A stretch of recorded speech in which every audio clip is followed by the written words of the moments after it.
Hello guys! In today's video, I'll be showing you how you can make your account on Instagram private. So without further ado, let's begin. So now to start, open your Instagram app and then go to your profile page. Now right here on your profile page, you can see menu page. Just tap on that. It will then direct you here. You can see right here this following options, but we will just scroll down until you see account privacy. You can see it is on public. So now what I'm going to do is to enable this button to make it private.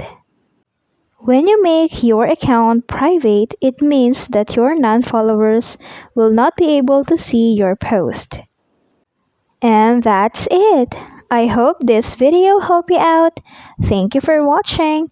Don't forget to like and subscribe.